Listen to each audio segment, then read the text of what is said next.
pembicara kita yang keempat selanjutnya ini Pak Dr. Agus dari arsitektur. Nah, beliau juga punya banyak pengalaman tentang bagaimana tata letak ya sebuah namanya juga arsitektur ya gitu. Saya juga tidak terlalu paham tuh sebagai orang IT gitu. Pak Dr. Agus Dharma ini pembicara keempat kita adalah koordinator laboratorium arsitektur Universitas Gunadarma. Banyak sekali program-program dari laboratorium arsitektur ini, termasuk salah satunya adalah program jalan-jalan belajar dari arsitektur yang ada di seluruh dunia. Begitu sampai kemana tuh kemarin itu ya, sampai ke Uzbekistan segala tuh katanya ya. Nah, Pak Agus Dharma merupakan dosen tetap di Universitas Gunadarma, S3-nya ya tentang arsitektur dan perkotaan, pas. Tahun 2010 sempat juga ke Perancis untuk belajar urbanisme, tentang urbanisme. Jadi organisasi profesinya Ikatan Ahli Arsitek, Ikatan Arsitek Indonesia, Ikatan Ahli Perencanaan, dan di sini lihat ada Ikatan Perencana Lingkungan Binaan Indonesia. Nah, ada lingkungannya nih. Nah, baik, karena waktu terus berjalan, yang mau bertanya para audiens masih dipersilakan. Insya Allah kalau waktunya cukup akan disampaikan. Ya. Untuk mempersingkat waktu, saya serahkan kepada Pak Agus Dharma. Udah siap ya, Pak Agus Dharma? Siap, Pak. Siap. Waktu dan tempat kami persilakan. Waktu antara 20 sampai 30 menit ya. Sebentar lagi ini setengah hari. Silakan Pak. Baik, terima kasih Pak. Saya langsung share screen aja.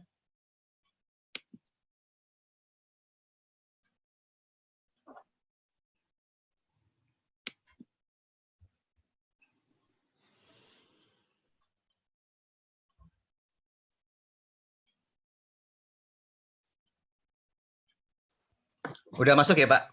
Sudah masuk, silakan Pak. Ya, terima kasih Pak Moderator. Jadi mungkin tadi 3 pembicara di depan itu banyak menekankan begitu pentingnya forest healing untuk kehidupan manusia ya, terutama di perkotaan. Nah, kebetulan saya ini pembicara terakhir ya, mengambil tentang aplikasinya, bagaimana membuat forest healing, forest yang benar-benar forest. Jadi saya akan sedikit share mengenai tentang pengembangan ekowisata dalam perspektif geospasial.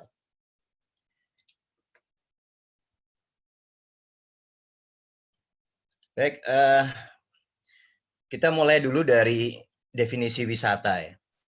Jadi kalau menurut Undang-Undang Nomor 9 Tahun 90 itu, wisata adalah kegiatan perjalanan yang dilakukan oleh seseorang atau sekelompok orang dengan mengunjungi tempat tertentu untuk tujuan rekreasi, yang pengembangan pribadi atau mempelajari keunikan daya tarik wisata yang dikunjungi dalam jangka waktu sementara.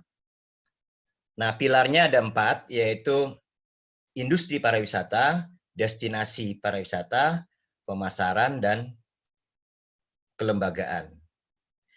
Nah, komponen dasar yang harus kita perhatikan dalam pengembangan wisata adalah ada 3, yaitu attraction, amenities, dan akses.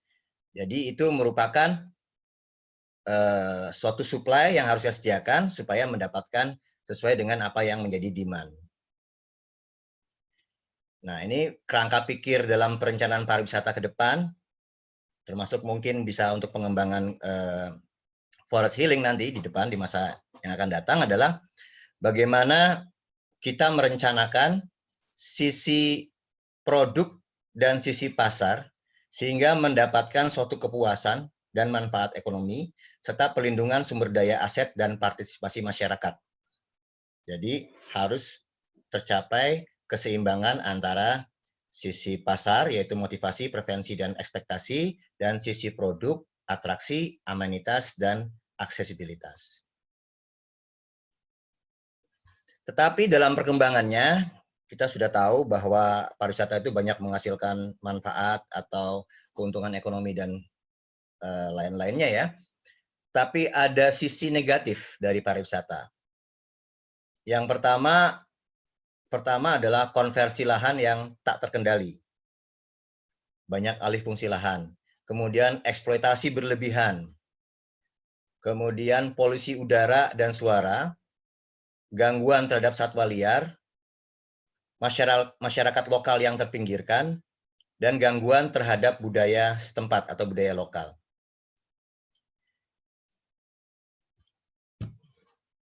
Akhir-akhir ini terjadi perubahan permintaan pasar terhadap pariwisata. Yaitu pertama tumbuhnya gaya hidup hijau. Ada green building, ada green city, semuanya sudah tumbuh kesadaran green. Yang kedua, tendensi perubahan dari general atau common interest tourism ke special interest tourism. Yang ketiga, 83 wisatawan Inggris menurut survei ingin agar liburan tidak merusak lingkungan. Kemudian 65% di Jerman, pelancong mengharapkan kualitas lingkungan. Dan 2/3 turis AS dan Australia menganggap seharusnya hotel memiliki kebijakan dalam perlindungan lingkungan dan dukungan kepada penduduk lokal. Jadi ada beberapa, menurut survei ada permintaan pasar, ada perubahan permintaan terhadap pariwisata. Nah, kemudian muncullah dari adanya perubahan paradigma tersebut, muncullah beberapa konsep-konsep pariwisata alternatif. Muncullah apa yang disebut dengan sustainable tourism, responsible tourism, eco-tourism, pro-poor tourism, banyak aliran-aliran baru dalam pariwisata. Nah, terkait dengan apa yang dibahas dalam webinar ini tentang forest healing, saya ingin menyoroti suatu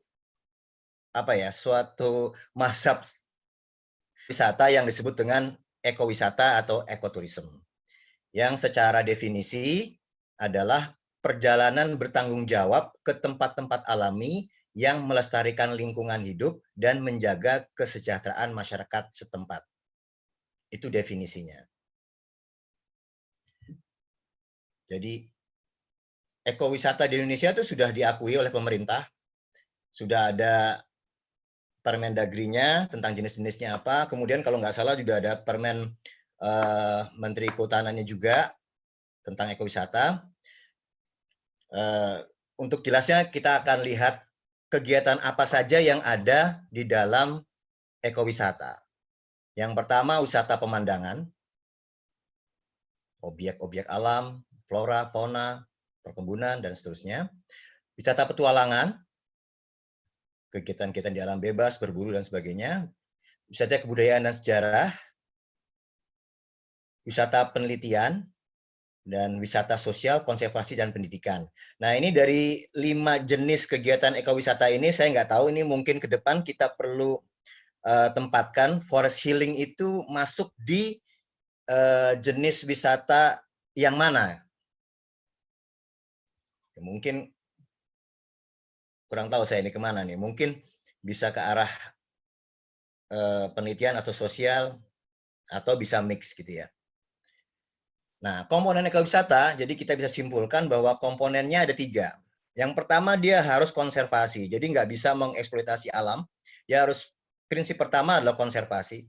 Yang kedua ada prinsip edukasi, jadi masuk ke dalam alam, tidak hanya sekedar nongkrong-nongkrong menikmati alam, tapi ada unsur edukasinya. Yang ketiga adalah local empowerment, memberdayakan komunitas lokal. Tanpa adanya salah satu saja hilang, berarti dia sudah hilang salah satu, tidak bisa disebut sebagai ekowisata. Nah, mitra yang saling membutuhkan itu ada tourism industry, ada government, local people, dan biodiversity atau wildlife. Ini yang saling berinteraksi membentuk sebuah ekowisata. Nah, kemudian mungkin yang menjadi pertanyaan lagi adalah apa sih yang membedakan, jadi secara garis besar tuh pariwisata dibagi dua, ada mass tourism, ada ecotourism. Apa sih yang menjadi perbedaan di antara keduanya ya? Yang pertama, mass tourism itu sifatnya kuantitatif. Semakin banyak yang datang, semakin bagus karena profitnya semakin tinggi. Kalau ecotourism kualitatif, semakin bermanfaat, walaupun sedikit nggak apa-apa, tapi semakin dalam, semakin baik. Yang kedua, kalau mass tourism dia mass banyak, ecotourism small. Mass tourism large scale, ecotourism small scale. Kemudian kalau mass tourism ada guide, kalau ecotourism ada eco interpreter. Kalau mass tourism prioritas infrastruktur, ecotourism prioritas sumber daya manusianya. Kalau motifnya individual, nah ini yang menarik adalah mass tourism dia copy paste, niru sana, niru sini. Nah, tapi kalau ecotourism dia harus konsisten, passion and creativity, dia mempunyai identity di sini. Kemudian kalau mass tourism number of activity, kalau eco adalah value of activity, dan yang terakhir ini mass tourism, karena ada sosmed juga, ini adalah sifatnya hedonism, hura-hura dan sebagainya, selfie dan sebagainya, karena sifatnya adalah hedonism, dan ecotourism sifatnya knowledge dan lesson learned, karena ada faktor edukasi di dalamnya. Nah, titik kuncinya, komponen-komponen itu ada 3, yaitu local conservation, local education, dan local empowerment. Jadi harus memberdayakan masyarakat lokal. Sudah banyak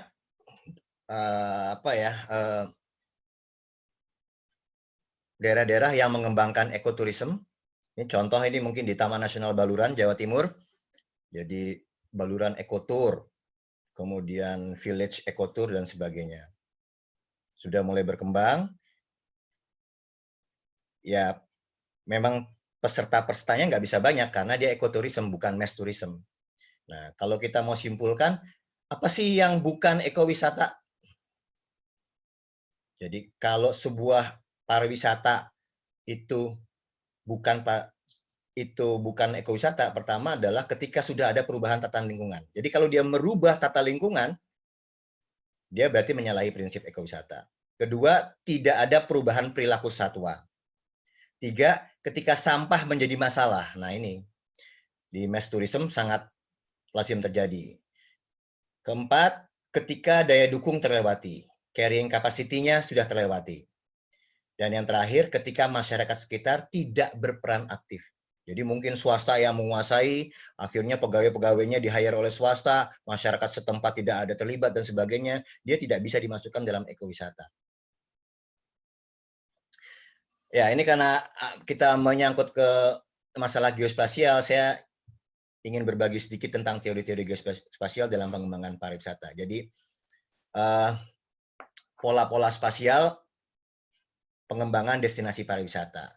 Jadi kita mengetahui ada 5 jenis konfigurasi destinasi pariwisata. Yang pertama single destination, jadi dari origin langsung ke single.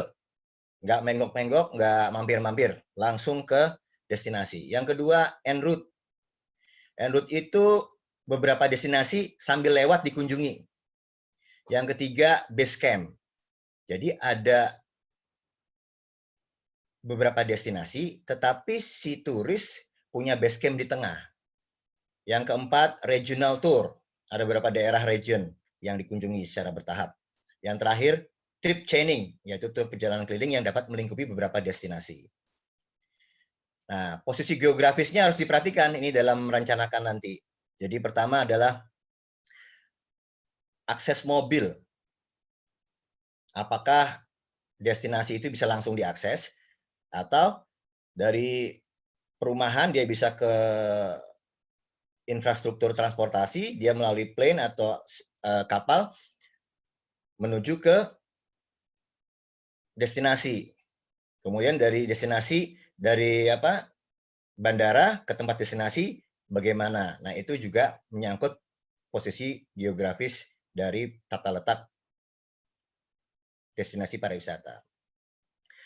Kemudian ada skema satuan ruang wilayah pariwisata.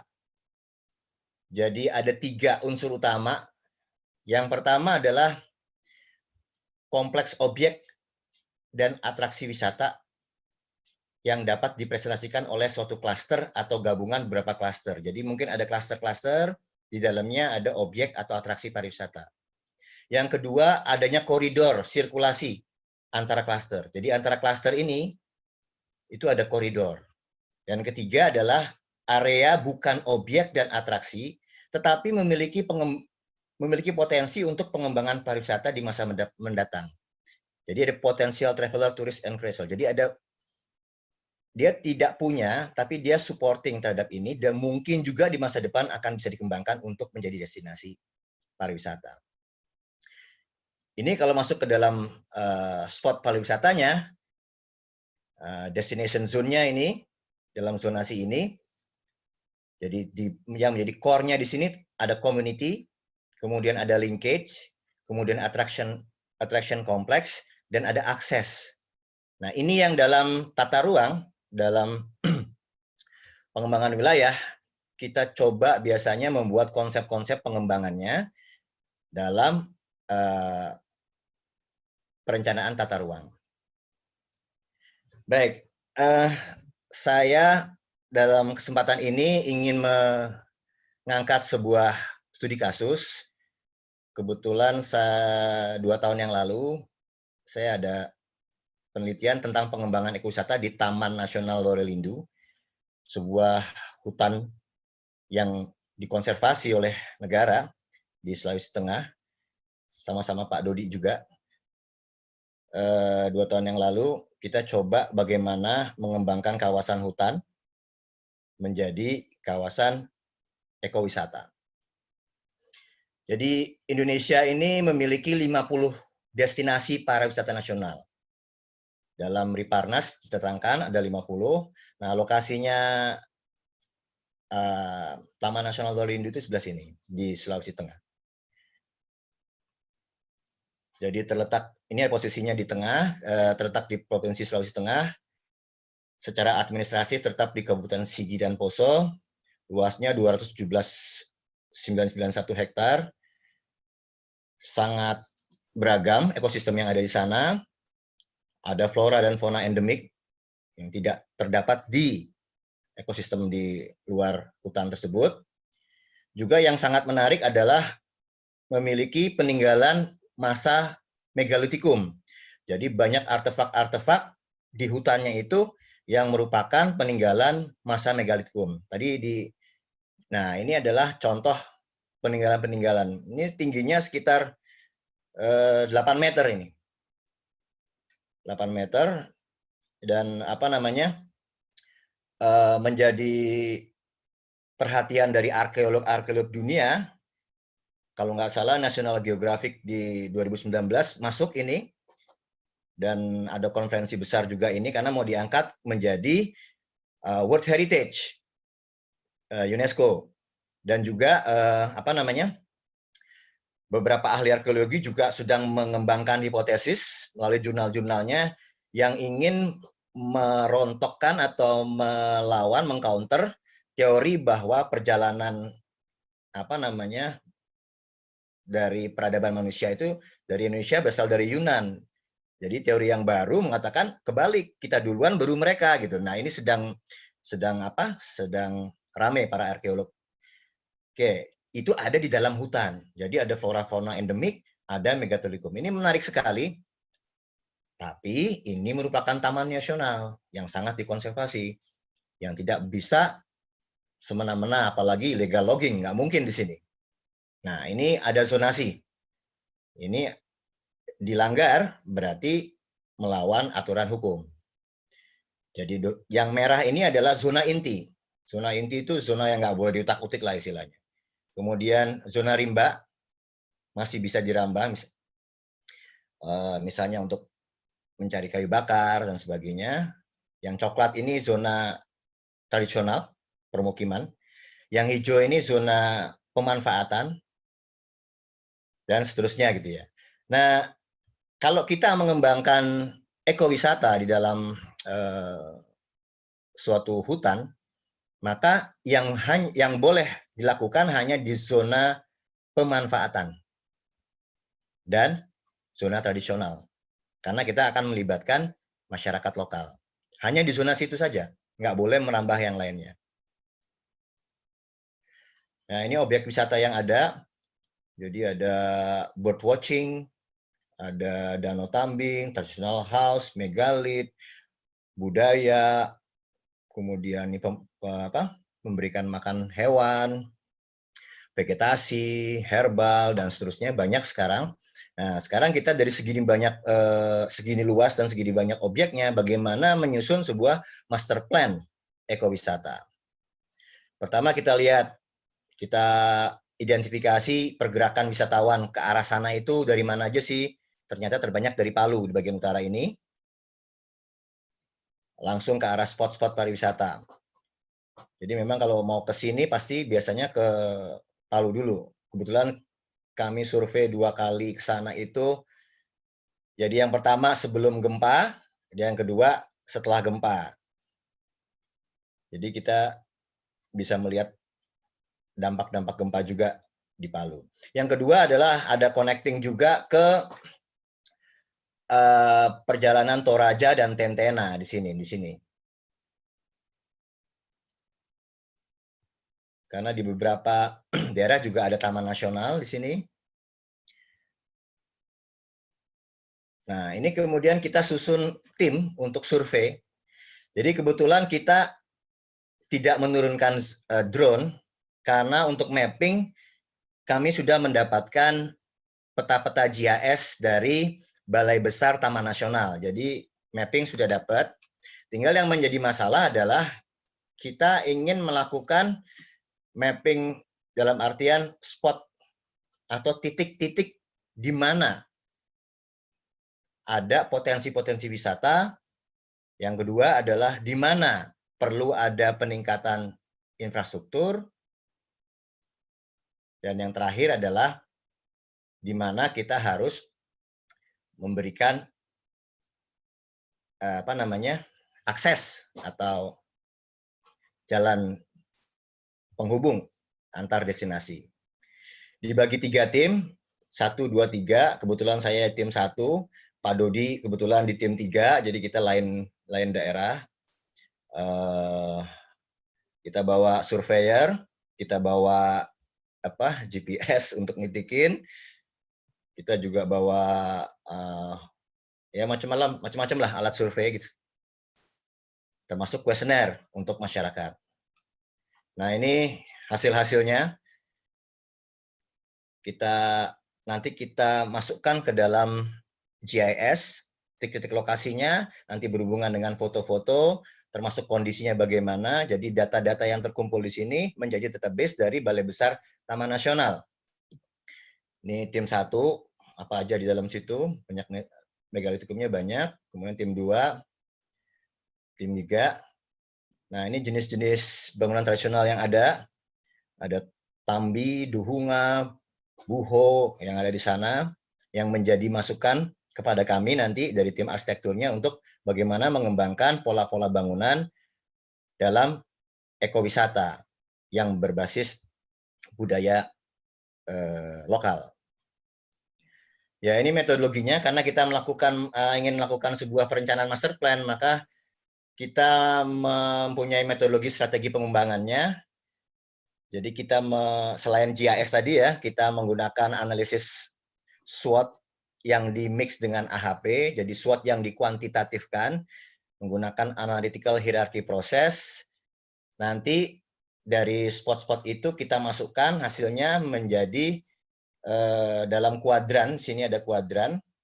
Jadi sumbu X ini adalah faktor internal, sumbu Y ini adalah faktor eksternal. Nanti kita lihat kalau kuadran 1 ini berarti baik, strength-nya kuat, opportunity-nya baik. Kalau yang kuadran 2, dia weakness, tapi opportunity-nya baik. Kalau kuadran 3, dia weakness juga, threat-nya tinggi. Kalau kuadran 4, dia strength, tapi threat-nya tinggi. Nanti kita lihat dari semua desa-desa yang kita survei tadi, dengan adanya perhitungan menggunakan software expert choice, kita akan keluar dia di posisi kuadran yang mana. Nah, setelah kita melakukan penelitian dan pendataan serta diskusi, kita membentuk tema-tema dalam ekowisata. Tema umum keseluruhannya tetap adventure, karena ini adalah bentuknya hutan. Tapi kita melihat ada 3 klaster ya. 3 klaster. Yang pertama adalah ekowisata bertema alam. Yang kedua, ekowisata bertema megalit. Dan yang ketiga, ekowisata bertema endemik. Di mana di tengahnya ini, di zona intinya adalah Taman Nasional Lorelindu. Nah, dalam pengembangan tema-tema tersebut harus didukung oleh masyarakat dan kebudayaan lokal.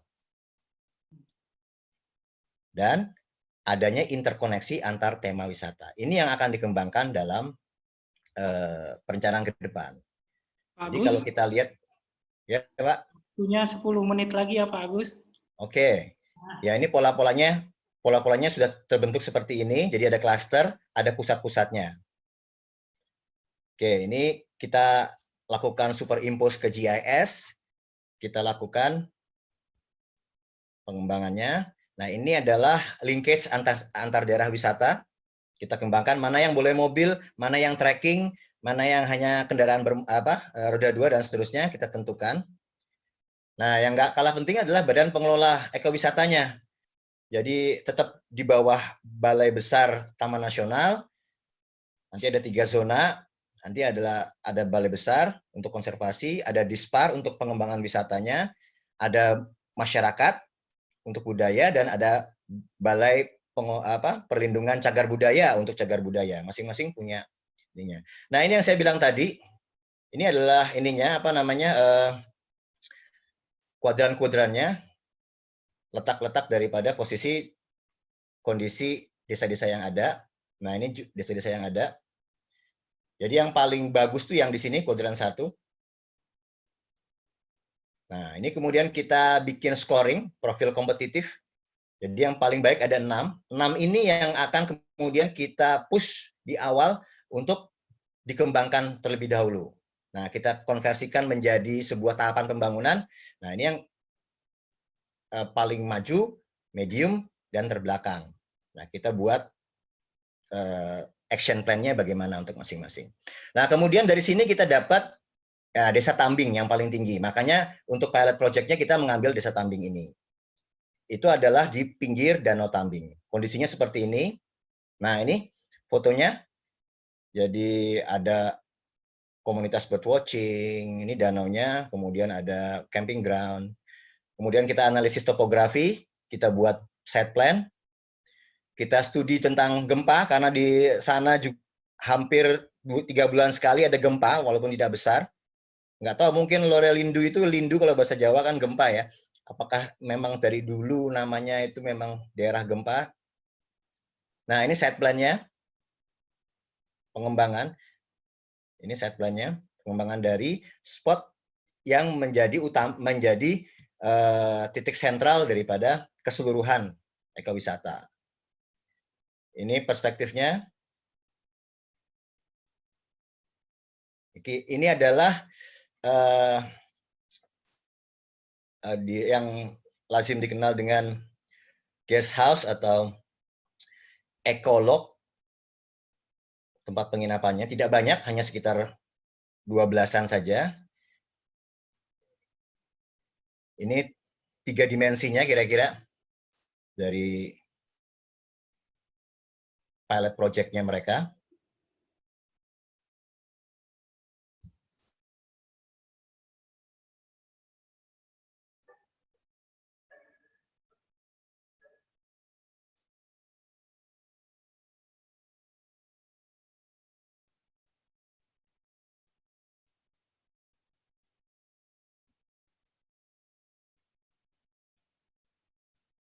ada pusat informasi.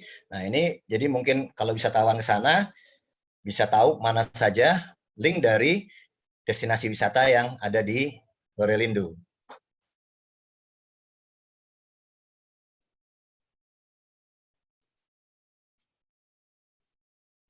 Ini ada jembatan ponton, jadi ini nggak permanen.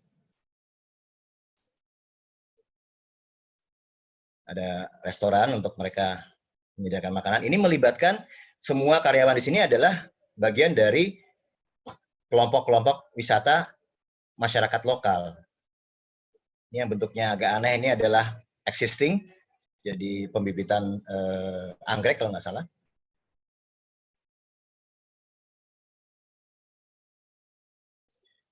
Nah, dari sini mereka akan masuk ke hutan. Jadi jangan dipikir ini adalah daerah wisata, tujuan akhir wisata, bukan. Dari sini menghantarkan orang masuk ke dalam hutan. Ada yang bird watching, ada yang trekking dan sebagainya ke dalam hutan. Jadi ini cuman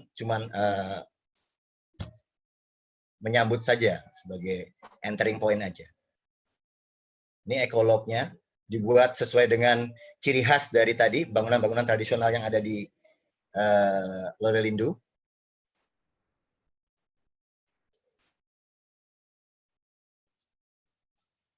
Ya, ini guest house-nya nggak banyak, tinggal hanya 12-an, sekitar 12-an saja.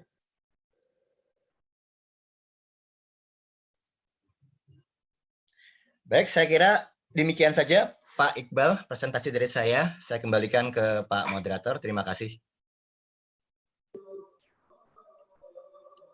Terima kasih Pak Dr. Agus. Alhamdulillah ini kita dapat suatu pengalaman komprehensif dari proses membuat master plan ya Pak ya. Iya Pak. Ekowisata ya gitu. Jadi ini juga menjadi jawaban sebenarnya dari beberapa pertanyaan yang sudah diberikan di sana di chat ini.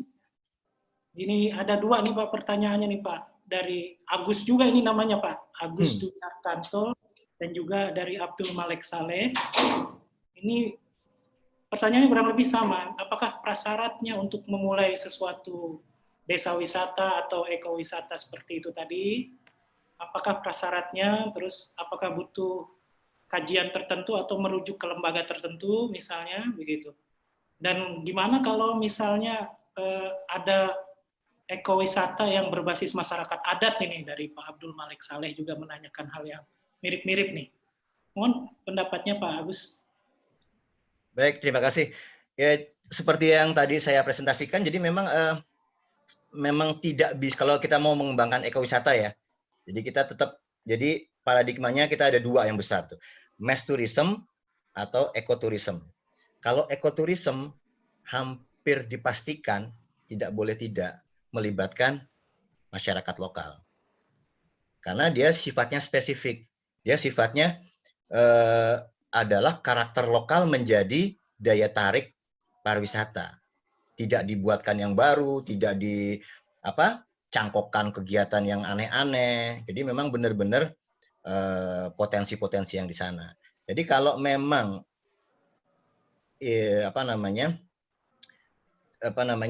ingin membuat sebuah daerah pariwisata, itu ada 3 aspek tadi. Jadi keanekaragaman hayati, terus masyarakat lokal dengan melibatkan pengelola pariwisata. 3 itu disupport oleh pemerintah harusnya pemerintah, karena mungkin katakan misalnya ingin masuk ke dalam desa tertentu, kalau jalannya belum, infrastruktur jalannya belum ada juga, kita nggak bisa bangkit. Nah, kemudian marketingnya bagaimana? Itu juga nanti kan pelibatan aktor wisata juga gitu. Jadi misalnya ya, ini tadi misalnya contoh aja tadi, misalnya komunitas-komunitas yang masuk hutan itu kalau saya kemarin survei itu ya 70% turis asing. Loh kok turis asing bisa tahu? Lah karena ada koneksi hubungan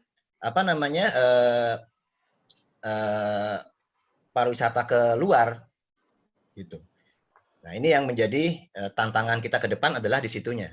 Demikian gitu kira-kira. Pak Iqbal. Baik, terima kasih banyak. Ini sebenarnya masih banyak juga nih pertanyaan, tapi mirip-mirip lah semuanya. Mungkin nanti ada diskusi lanjutan untuk terkait ini lebih teknis